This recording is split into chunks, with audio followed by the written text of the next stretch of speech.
وإذا قيل لهم تعالوا إلى ما أنزل الله وإلى الرسول رأيت المنافقين يصدون عنك صدودا فكيف إذا أصابتهم مصيبة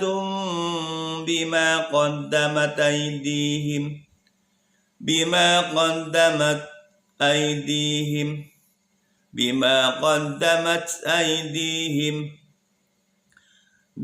قدمت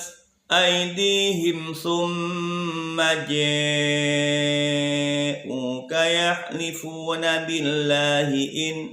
أردنا إلا